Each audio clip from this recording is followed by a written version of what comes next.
Hi, I'm Sam Fessich from the EduMagic Podcast, a part of the Education Podcast Network, just like the show you're listening to now.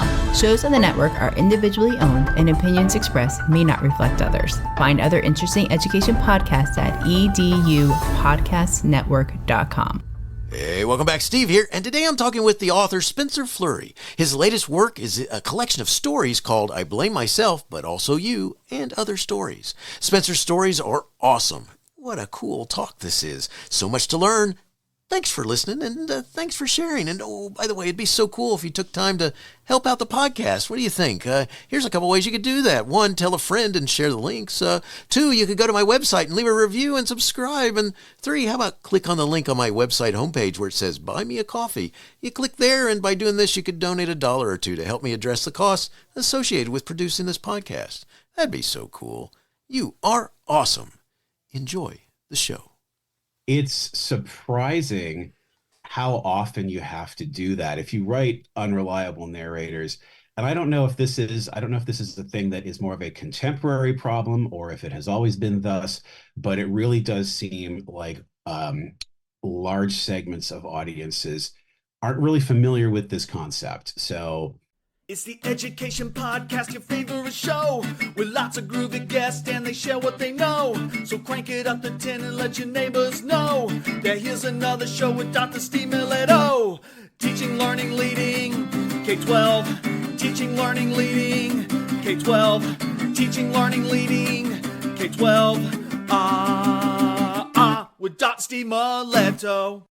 Spencer Fleury has worked as a sailor, copywriter, economics and geography professor, and record store clerk, among other disreputable occupations.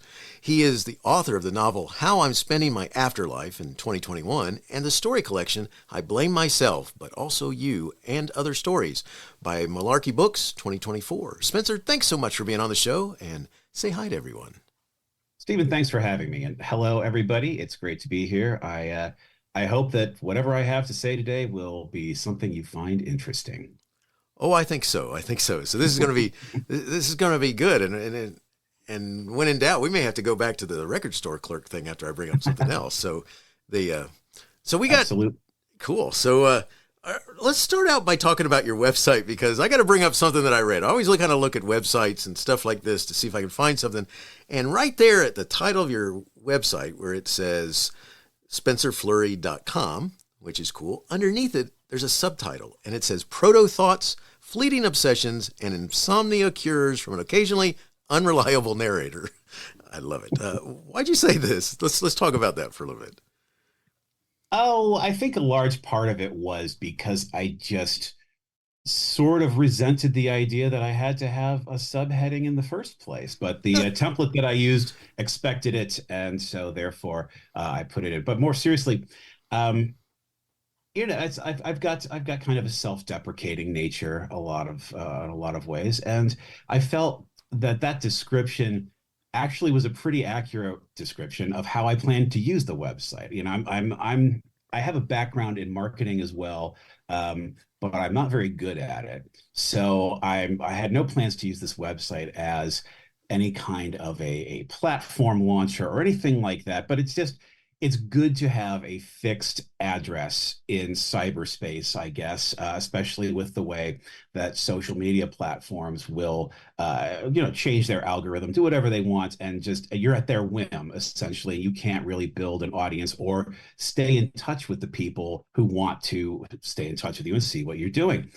But, if I'm going to have a website, I'm just going to have to do it my way. I know that I lose focus a lot of times. I know that I will get excited about half-baked ideas, hence the proto thoughts, the fleeting obsessions. Sometimes something will capture my interest very intensely for a very short while, and maybe I'll write about that.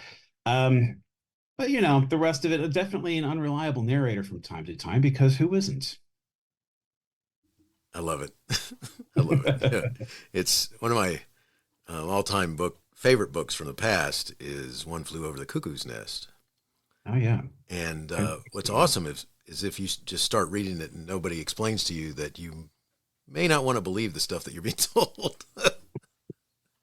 It's surprising how often you have to do that. If you write unreliable narrators, And I don't know if this is the thing that is more of a contemporary problem or if it has always been thus, but it really does seem like large segments of audiences aren't really familiar with this concept. So I hate having to explain, the basics, certain things about my work I'll talk about for hours. No, no problem. You'll have to just hit the stop button and close the Zoom chat, and I'll still be going. But the basics like that, like he's an unreliable narrator. You shouldn't believe everything. It's kind of on you to figure out what's happening. And a lot of times, a lot of readers don't seem to like to do that. Isn't that funny? Isn't that funny? Because it's I don't. In recent years, escape rooms have become very popular, and we were on vacation someplace, and what we were supposed to do got canceled because of weather problem, and so my sons were with me and my wife, and they said, "Hey, how about we go try and find an escape room?" And so we did that. What was funny was when they introduced, it was a great one, by the way. It was pretty cool, and they. But what they told you at the beginning, you just kind of went through the instructions. Yeah. Get me in here. I understand it. All right, we're good. Well, if you didn't catch this one little thing where that it was supposed to be a haunted lighthouse, right? And the ghosts would either try to help you or maybe not try to help you. And so you may not want to believe some of the stuff that you're told by one of the ghosts. And you're following all these instructions. Oh yeah, that makes sense. That makes sense. And then all of a sudden someone says, "Hey, wait a second. Isn't that the name of the ghost they told you might be lying to you?" Yeah, I love stuff like that. That's an escape room wrinkle I have not encountered. I've done a few escape rooms. I enjoy them, but I have not ever seen one where you have to assess the validity of the clue just on instinct, I guess. Well, it was cool because you actually had a couple of different ghosts that were helping you, or so you thought, because one of them may be lying to you, and at some point in the instructions you had to go back to understand which one it was that from time to time tells lies. And you figured it out rather quickly when you're being encouraged to do something that's like, this seems like wasting time, and all of a sudden someone goes, "Wait a second, I think that's the name of the one that tells." "No, I don't. No, all of a sudden you hear the ghost defending himself. So I love stuff like that, but I also love it in writers too, because it's one of those things that when it, it's, instead of taking everything at face value, you start going, just like with that ghost, you start going, "Wait a second, what, is there somebody who is sane, or is there somebody who is on this planet, or, what's going on here?" I like that. So good stuff. Yeah. I agree. As a reader, I like to have to work for it a little bit. And, so that's kind of the way I will approach my writing sometimes as well. I love that. So that's good stuff. All right. So I appreciate you explaining that. I just thought that was cool. No worries. No worries at all. Especially when I read the part about insomnia cures and unreliable hearing. Like, oh, this is going to be good. So, all right. So let's get into you as a writer. I mean, first of all, why'd you start writing? I don't know. Nice. It was a long time ago. The first time that I can remember ever actually considering being a writer of fiction or any kind of a creative writer at all was at summer camp, and I must have been like 9 years old, and a friend of mine was telling me this story. It was this was the early 80s probably, so the story he was telling me was basically one of those 70s or 80s slasher flicks stories. Nice. I don't know if it was an actual movie he was relating or just something he made up, but I was listening to it, and for some reason I thought I could do better than this, and so I started to try to write my own version of a slasher at a summer camp movie. I'd never actually seen one of those movies. My parents would never have allowed me to watch that, and I was not ambitious enough to try to sneak off and do it on my own. So I've never seen one, but I just decided that, I get the gist of it, and people die one by one, and it's in increasingly ridiculous ways. So I tried to do that.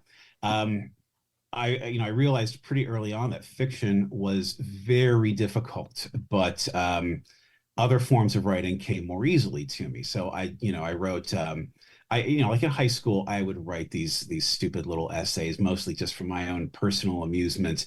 I would say my first two influences as a writer were probably Douglas Adams and Dave Barry. So you can kind of imagine the stuff I was trying to imitate as a youth. But Gotcha. it was fun. It wasn't great, but it was fun. And then afterwards, when I got into the professional world, I realized that writing was one of my few marketable skills. And so I looked for opportunities to do that. After the Coast Guard, I was a software developer for about 6 months. And I kept waking up in the middle of the night with these nightmares about whether or not we had shipped the right executable or whatever. And I said, this is not for me. So that's when I got back into writing in the tech industry. So I wrote documentation and marketing stuff for a long time, but I didn't decide to start taking fiction seriously until about 10 years ago. I had read something by David Morrell, who was the author of First Blood. He's got a book called The Successful Novelist or something like that. And I'd found a copy of it just laying there, and I started reading it. And he's explaining how to do certain things and the first things I had read in that book were about aspects of writing fiction that I had specifically had difficulty with coming up with something that I found satisfactory. So I tried it and it kind of worked. So I just kept going with that. That actually is what grew into my novel, How I'm Spending My Afterlife. But at the same time, I was also doing some, shorter fiction to get into short story writing. And yeah, from there, it's been a means of expression that I find it gratifying. I'm able to express a lot of what I want to express creatively through it. So I've just kept at it. That's awesome. And I got to take you back to something that you said, because Sure. you just hit the nail on the head for me, because you know who Douglas Adams was. And I love those books, the TV show, the radio show, all of that Yeah, stuff. And it's he was a treasure. He is missed. I mean, he's been gone for what, 20, 30 years at this point. But right. yeah, he was a very important influence on me becoming a writer, even if you read my work and you don't really see him in there. He's behind the scenes, put it that way. Very cool. That's very cool. I so wish that he was still alive today, because I think that there's a lot of Marvin in AI right now, because I could just see AI looking at everybody going, the mind the size of a universe, and you have me do this, or whatever the I line is. I think Marvin would have very little patience for generative AI. I think you're right. I think you're right. All right, cool. Um, I, I love it. So before I spend all this time talking about that, let's shift gears, and so let's talk about this. So we've talked about a little bit of it. Adam's in there, and some of this other stuff. I mean, how would you describe your writing style? What's it? How do you compare it? What do you think about it? This is a frequently asked question, and one that I've never been able to come up with a succinct, elevator pitch style answer to, but I'll give it a shot. So yes, I feel like my style has to include humor. It's often darker humor, and it's often not the predominant mode of fiction that I am writing, but it's there. I feel like in my novel, it was probably more prevalent than it is in the short story collection. But humor is absolutely a part of it. I tend to respond to and admire a lot of I guess the realists, I guess of the later 20th century.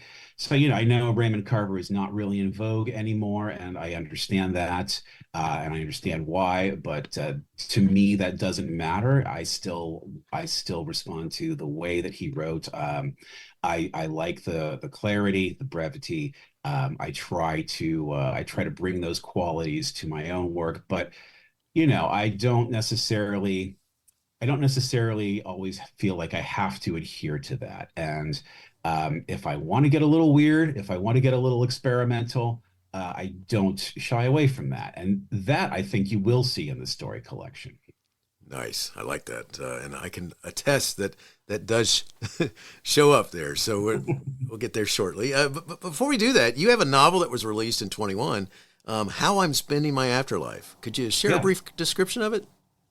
Yeah, sure. That's that novel, I guess, if you wanted a marketing term to describe it, it would be a thriller with comedic undertones. I'm not really sure. Someone else told me that one of the people at the press described it that way. I'm not sure I buy that exactly, but for lack of a better description, as I told you, I'm very bad at marketing, even though it was my job for a number of years.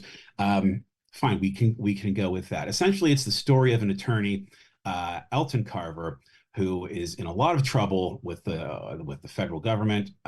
That's never explained, but he decides that the only way for him to go forward is to fake his own death and steal whatever money he can. Of course, he's got a wife and a child, and this will necessitate leaving them behind. But he has a plan for that too. The plan is that he will leave some money for them so that they can come to join him in Costa Rica after everything has cooled down. But of course, they can't have any knowledge of what's going to happen before it does. So he pulls it off. It works perfectly. But what throws him is that his wife has a wake, a memorial service, whatever you want to describe it as, in their house, and he cannot pass up the opportunity. He has to stick around and watch his own funeral because this is the kind of thing that would tempt so many people, I feel.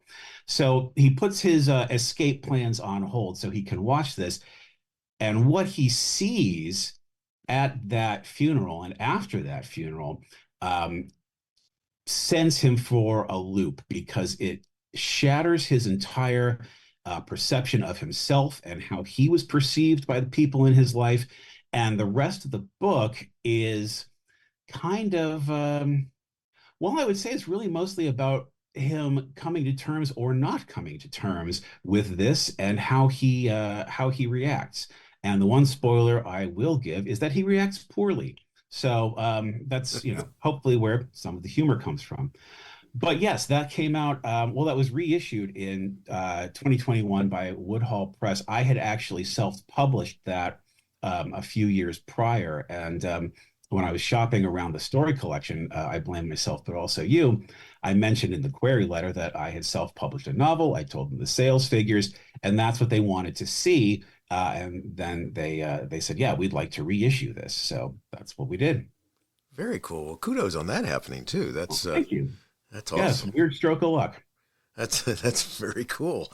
All right, so thanks for doing that. That sounds like a very entertaining book, especially because there's nothing.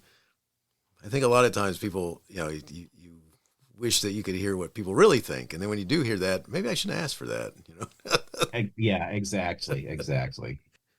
So your latest work is called "I Blame Myself, but Also You," which I love this title, and other stories, and it's a collection of stories. And so just take a moment to tell the audience what's going on. Sure. Well, these are, they're not related stories per se. It's not a collection of linked stories, but I do feel that they are in conversation with each other. They're related in the vibe, in the themes that they explore. They're a little bit dark. They are in places a little bit speculative, but they explore a lot of different themes, like for example, that weird liminal space between childhood and almost adulthood. Explore the idea of chasing that one totem, that one talisman that we think is going to change our lives and change everything, and then it never does. They're about looking for our own place in the world, and maybe we don't find that. But a lot of these stories, beyond that broad description, a lot of these stories are rooted in things that either happened to me or that I saw happen. Not all of them.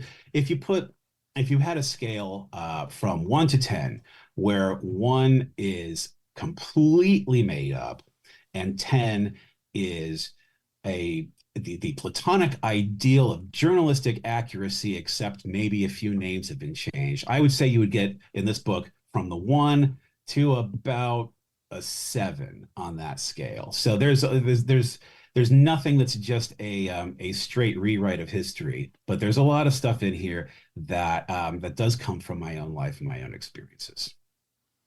Very cool. Yeah, and so we're getting ready to talk about a couple of the stories here in just a minute, and I don't want to give anything away because they're it's cool, and you could easily paint too much of the picture, I guess is my point. But one of the things that's really neat is that you have in your stories you have these characters that seem really believable, and it's in a short period of time that you do this. I mean, in the opening stories, and you have this one called Headbanger's Ball and a bunch of others. I mean, I found myself glued to the characters and the situation, and so what I discovered was I found myself having to find out what happens next. Right, and that's a cool thing because these are short stories. They're not. It's not a novel, like you said. It's not interconnected and stuff like this. And what I wanted to ask you is, was there something that you're doing in your writing style that helps to engross the reader? I mean, it just was. I'm like, I can't stop with this. It's like, come on. I think for me, it's probably a short attention span on my part. In that I've written a couple of novels. I've got a couple more in progress, but they're very difficult. The short story form, I think, for me, it's it's short, and that helps me focus on it. It's more challenging in that you've got to, you've really got to be focused. You've got to have a clear idea of where you're going and where you want to take the reader. And then, executing it is always the trick. I don't really necessarily know how I do it. I just keep writing it and rewriting it and rewriting it and showing it to people whose opinions I trust, and then rewriting it or ignoring those opinions. It doesn't matter until I just get to a point where I feel like, this is as good as I can make this story. I know that for a while, short stories were in, I wouldn't say a crisis mode, but they had a reputation for not really being about anything, or at least the modern literary short story. And this is something I remember Michael Chabon wrote a whole essay about this that resonated with me. And I think this is where I really consciously decided that in any short fiction that I do, I'm going to make sure to have an actual plot. It may not be a linear plot like the traditional linear plot, but there will be a plot in a story that I write. So hopefully that is part of what's behind this page turning quality. I'm glad you found it that way, by the way. That is that's a huge compliment for any writer to hear. Well, I'm glad to give it to you because it was very cool, because I am on board with what you described a minute ago, where there was that time frame when I'd read some short stories and had a cool title, or you thought it was going to be something cool, and then you're reading it and going, was there a point?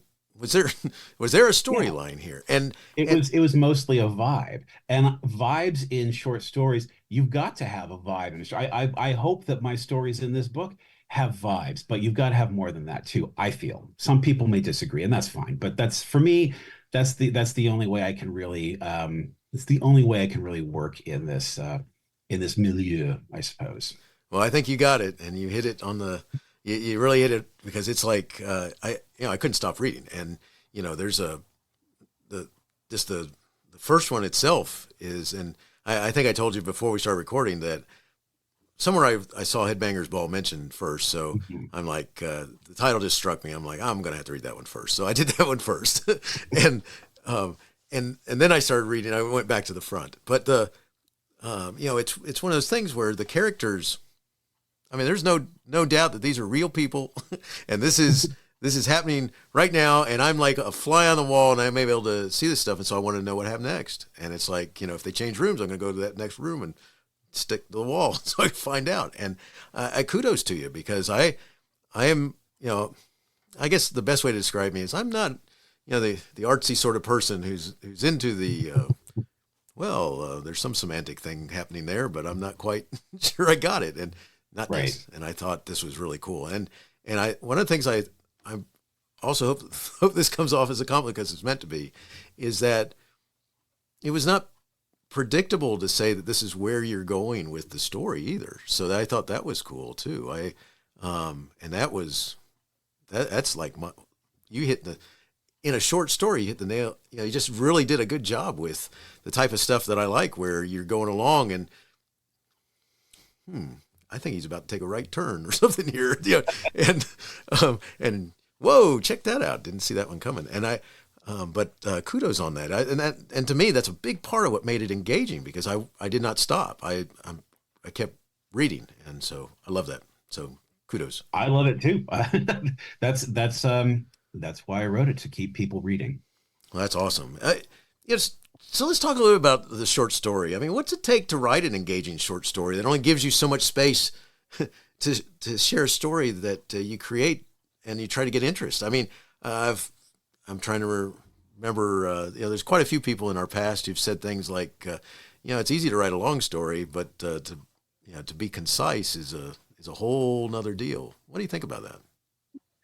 I agree with that. And I mean, I can talk about what it takes for me to write a short story. Obviously, every writer is going to have a different answer for this, but for me, I need a premise, a premise that interests me, and that can be almost anything. It doesn't necessarily have to be a fully developed plot. In fact, it's usually better if it isn't, so that way I can work through it on my own. And I feel like that is something that really does bring a lot of life to writing, when the writer themselves, when they don't know exactly where the story is going to take them or how it's going to get to its destination.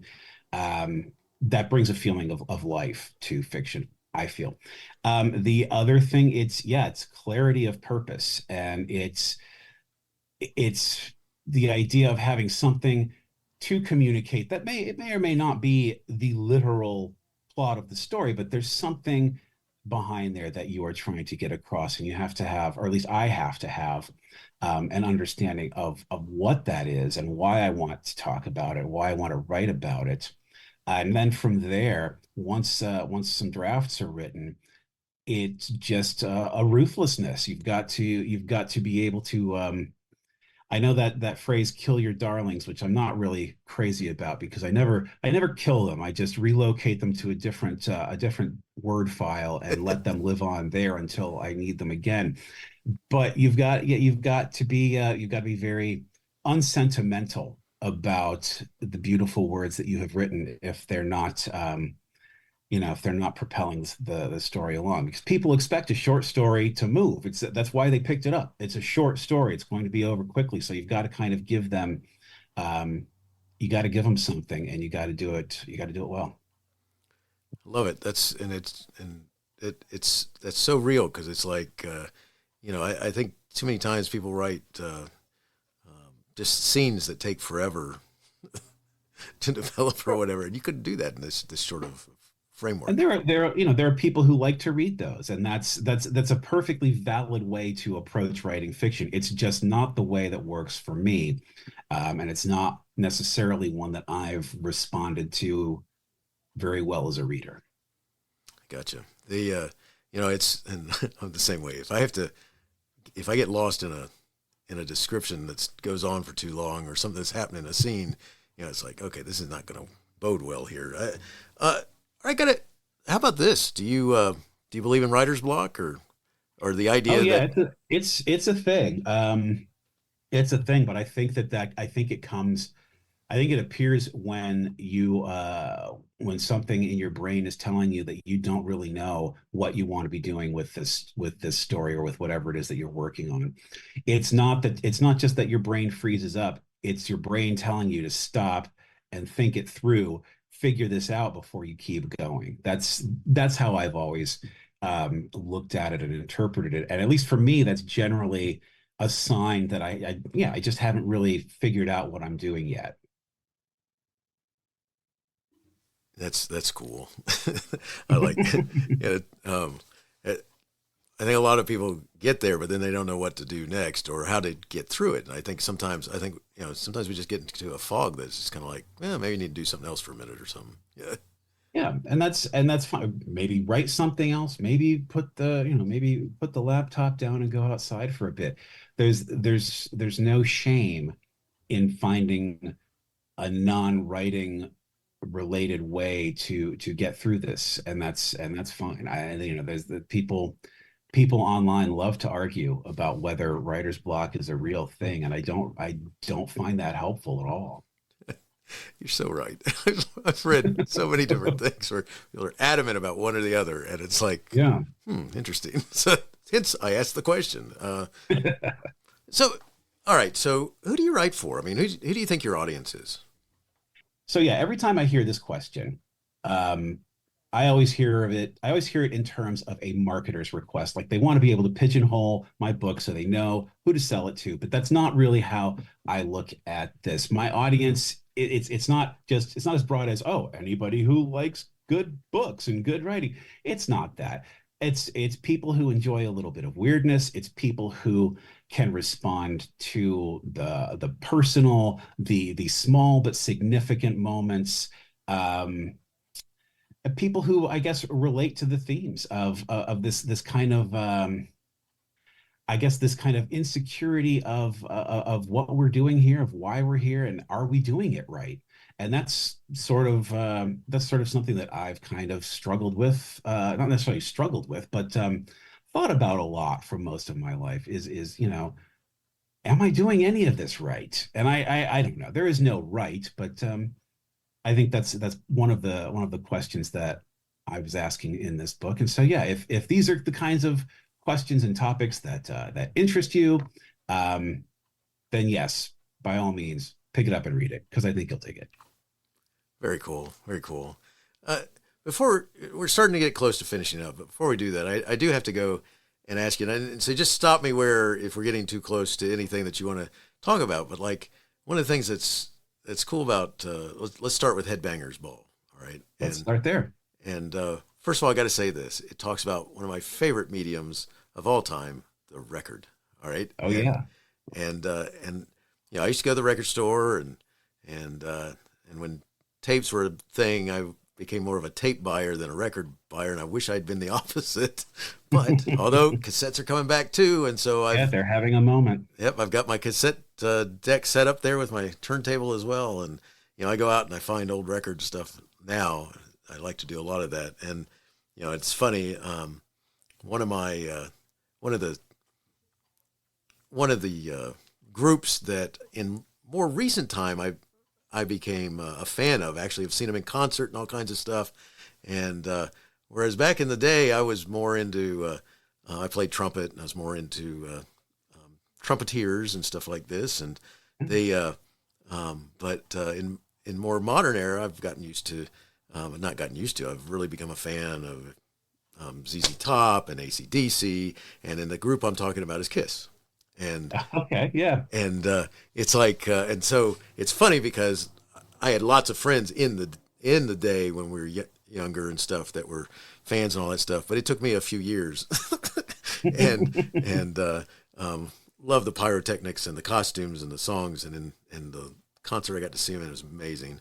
But Kiss plays a role, and records play a role, and I think it's just such a cool story that made me say what I said at the beginning, which is, all right, I gotta know how this is going to turn out. I mean, care to say anything about it?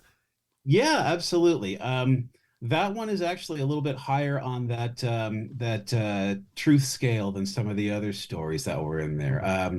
The two teenage guys, is basically me and my best friend at the time, and there was a record store in that little town that we were convinced the guy who was behind the counter was the devil. I mean, it was more of a joking around being convinced kind of thing, but it's the kind of joke that will take on a life of its own. And he did have that Kiss poster from the Unmasked album up behind the desk, and he would never sell it. He kept refusing to sell it. But Um, Yeah, beyond that, I just basically took that premise and just kind of took it in a darker way, in a darker direction than reality ever did. But yeah, I was the Kiss fan first between my friend and myself. Another friend of mine had gotten me into them, and so then I got this guy into it, and he became a far bigger fan than I ever was. He had all the albums, even the imports. He had music from The Elder, which at the time was impossible to find. So yeah, he was super into it, and that was one of his traits that I decided to use for this story. Well, that is awesome. I had a friend back in the day who his Halloween costumes were all he spent hours making them, and he had his favorite was the Gene Simmons look, and if he was good. If he'd only been taller, he would have been about the. When did you get to see them live? I mean, Just a couple years ago, they came through. I'm in the Atlanta area, and they came through Atlanta, and so it's on this tour that they just finished with, which was the end all to end all world yeah. ending tour, and it's amazing to think that they're in their 70s, Gene and Paul, and it's like, oh my gosh, man, because I got to tell you, one of the coolest things ever was, um, first of all, they blew up everything. I mean, it's like, Yeah. there must be no pyrotechnics left in the southeast at all. But this is an outdoor facility and an amphitheater with a big outdoor area, and there's this one part in it where Paul has a roadie come up and he helps him hook. I hadn't noticed this until until the roadie comes up and he's got a little stirrup and he slings the guitar over his shoulder and he climbs up and he holds on, and then the roadie starts him going, and he goes on this cable out across the audience and the stand the whole time had been sitting there, but you didn't really pay any attention to it. And he goes out to this stand, so he's in the middle of the audience and he plays from there for a little bit. And I'm thinking, oh my gosh, man, he's 70 whatever, and he comes out and does all this physical stuff, as well as the weight of Gene Simmons costumes has just got to be amazing as it is. And they're rising up above, they get pushed up out of the stage and up high, and and the fireworks are going off and everything. Wow, it was amazing. It was the amount of songs they played and how much is going on there, and and to have the guys who took the roles of other people, the original members, understand all that stuff. But Sure. but the one guy's been with them for a long time now, for like 12 or some years, and they but it was amazing. And Gene likes to say it's the hardest working band they'll ever see or hear, and I'm pretty sure that's pretty good right there. I believe that. I mean, yeah, you're right. Those guys are in incredible shape. I've only seen them once as well. I saw them on their first reunion tour. So that was in 1996. Nice. And I don't even know if this is possible anymore, but I actually won tickets off the radio. Hey. Yeah, so my ex and I went out to the Worcester Civic Center, or whatever it's called, Worcester Spectrum. I don't even know. I don't remember. It's a long time ago. And it turns out the tickets were they were fourth row seats, so we were right there. And it was great to see them all in their makeup with the old school stuff, which at the time I'd never thought I'd get to see that. And Ace just looked as doped up as he always does. I'm sure he was completely baked, but he still played great. Cool, very cool. It was funny because so my son took me to see them, right, and he knew that I liked them, and I have a bunch of their. I have several of the albums, but I have a bunch of the CDs for the other ones that I don't have. And by the way, in the story, I love the way you described the album that the poster came from. But it's one of the things that I told my son. I said, "Hey, get ready because it's coming soon, where Gene's going to start spitting blood and fire." And it's like he did not disappoint. No, and when I was a little kid, when I was like 4 years old, I was terrified of Kiss for a long time, and it took me a while to figure this out, because when I was about 4, I saw like a news report on TV. I didn't know what to make of this, but there was like a Learjet on a runway at like I don't know, a private airport or something, and these guys were coming down the ramp. They were dressed normally, except they had the makeup on them. I didn't understand what this was. Why do these men look like this? And then it does the segment does a jump cut to Gene Simmons on stage in full regalia, breathing fire. I'm like, whoa, I don't know. I want nothing to do with this. So, until I was a teenager, I gave them a wide berth. That's awesome. That's awesome.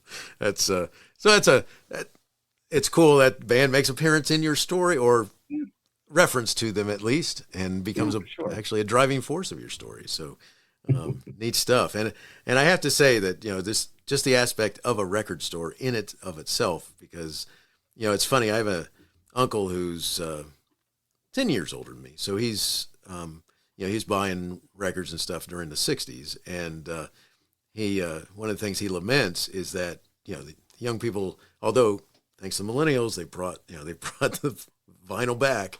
Yep. But he talked about how he used to, you went to the record store, you bought the record, and then you listened to the whole album. You start with side 1, and then you play side 2, and then you go back and listen to your favorites, and yeah. And then you talked with your friends about your favorites and what, the album and all that stuff. And it's funny because streaming doesn't seem to fit like that, Yeah, it's interesting, and I think about this kind of question a lot.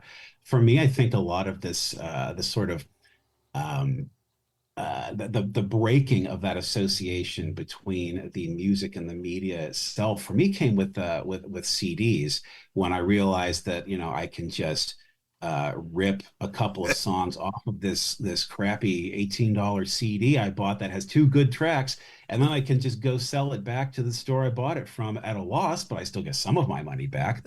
And once I started to figure that out, and I started to make, by burning all of these mixed CDs and everything, it just, yeah, that link kind of started, it started to weaken, and then streaming completely broke it. Absolutely right. And I mean, I realized we as listeners get access to an unparalleled amount of music and creativity, just at the click of a button. But I don't know. And I mean, I know this makes me sound like an old guy, because I am an old guy, but I miss that older experience, that very album centric experience, being basically the only, well, the dominant way, because you can still listen on the radio, but certainly the dominant way to really get into music and become an insufferable music snob.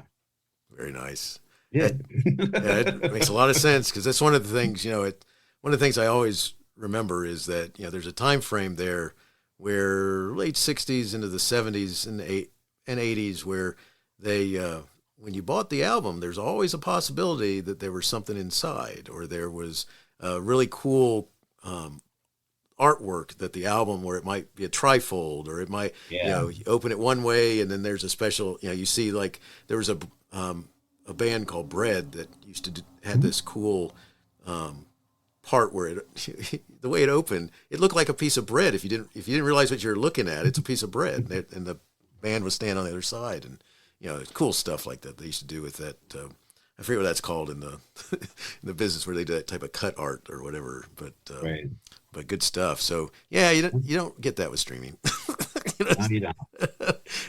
Time marches on. That it does. Although it's making a good U-turn right now. So all right, let me move on. And by the way, in the namesake story for this, oh my gosh, man, I don't want to give anything away, but it really, you could see how this could turn somebody's world upside down with the event that you described, and I just had to know what happened next, because it's like, man, and just act of fate and all that sort of stuff. So. Yeah, well, thank you. That's one of my favorite things that I've written, is that particular story.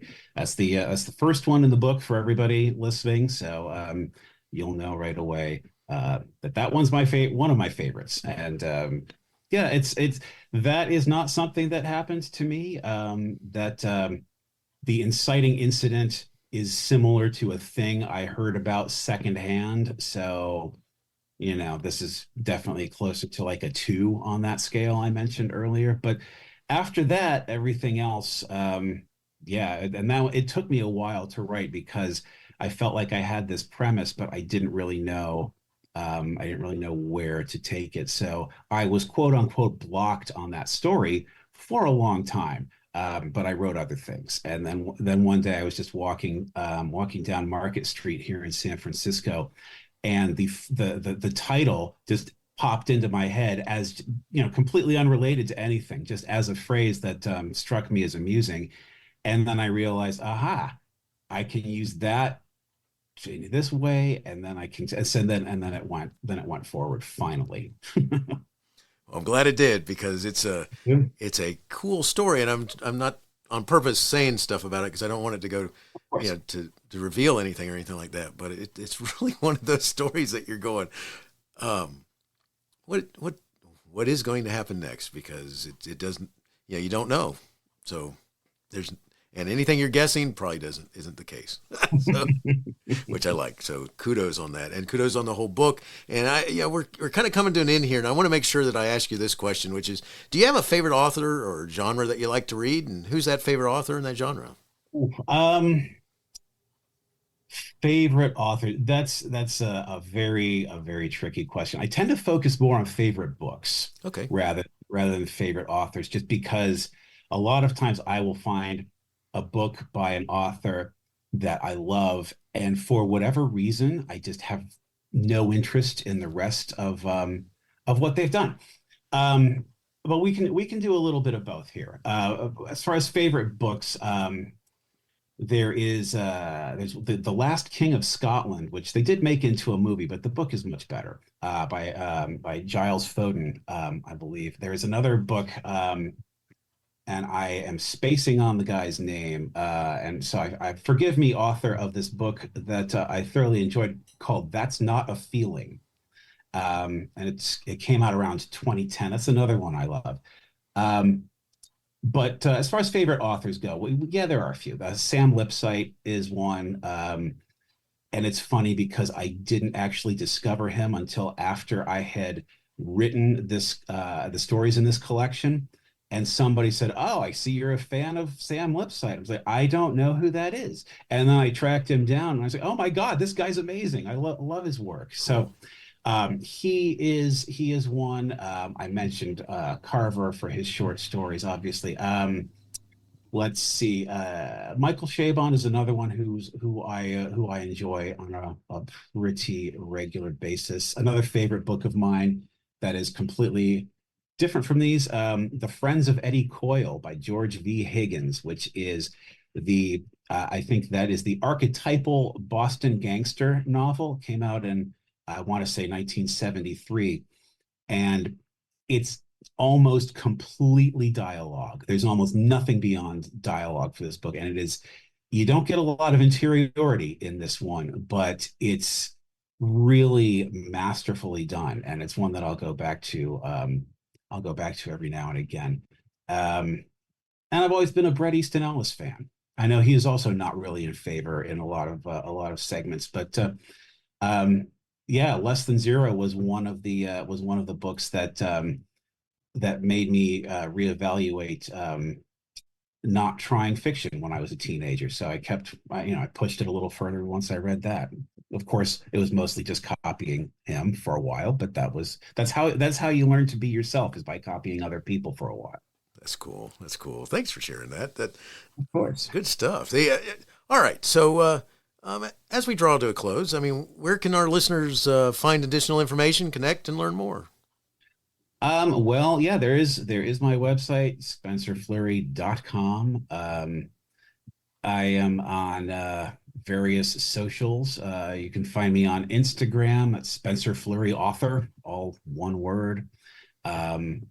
You can just search my name on either Blue Sky or Twitter. I refuse to call it X. Trying to quit Twitter. It's it's making me, it's giving me the same feelings that Facebook used to give me before I quit Facebook completely. So I don't know how long I'll be on that one anymore. But yeah, Blue Sky, Instagram, those work well for me. And yeah, you can, as I said, my website, spencerfleury.com. That's I'll try to keep that a little bit more updated now that things are actually happening. Very cool. Well, I'll put that information in the show notes so it's easy to find you, and they can just click on those links and go there. So good stuff. Right. So I'm going to ask you one more question, and it goes like this. And, do you have a teacher in your past who made a difference in your life? If so, who was it? And what would you say if given a chance to say thank you?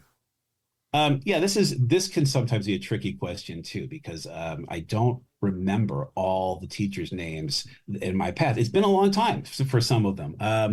But let's try a few. There was Mrs. Gase in 4th grade. Elementary school was difficult for me. I was actually a year younger than everybody else in my classes, so I had to work harder in a lot of ways to just keep up. And in 4th grade, having her as a teacher, it helped give me back. It helped give me some confidence, I guess, in my own intellectual abilities at that age that I really feel like I needed, and that kind of gave me a pivot so I could kind of turn around the direction that I was going academically and actually not wind up in more dire straits. So yeah, thanks. I'm sure that she has, she was just a wonderful warm woman who was she didn't treat us like we were prisoners, or like we were always trying to get away with something. In fact, she actively encouraged us to try to get away with stuff, and then she let us get away with it. So it was a good time. But she was just what I needed at that point in my life. There was a journalism teacher in I believe it was 12th grade. Mrs. W. I cannot remember how to pronounce her name, but she helped me. She helped me develop, further develop my voice as a writer. So that was obviously very important. So thank you as well. And yeah, my advisor in grad school, Bob Brinkman, who will probably listen to this. We're still in touch, but my academic career didn't end up going anywhere for a couple of reasons. But I feel like I got a lot out of our association during that time that was more valuable going forward than finding a tenure track job in South Dakota or something like that. So thanks, Bob. And next time I'm in the Chicago area, we'll get together. Awesome. Thank you so much for sharing. And Spencer, thank you so much for talking with us and sharing your work. I blame myself, but also you and other stories. I love it. Excellent. Engaging. They keep the reader thinking, which is one of the things I love. Wishing you the best in all that you do. Thanks so much, Stephen. Thanks for having me. This has been a great time for me. Hey, you have been listening to Teaching, Learning, Leading K12, a podcast to help you help kids achieve their dreams. Teaching, Learning, Leading K12 is a member of the Education Podcast Network. Podcasts for educators, podcasts by educators. Teaching, Learning, Leading K12 is a member of the podcast network based in Canada called Voice Ed Radio. Voice Ed Radio, your voice is right here. The opinions expressed on Teaching, Learning, Leading K12 are those of the guests and host. Teaching, Learning, Leading K12 is intended to share ideas, advice, and suggestions. Teaching, Learning, Leading K12 is produced for educational purposes. Hey, thanks for listening. It would be awesome if you visited my website at stephenmiletto.com and connected with me, left a review, and listened to more episodes. And by the way, you could also share it with your friends, with your family, and your colleagues. Thanks so much. You're awesome.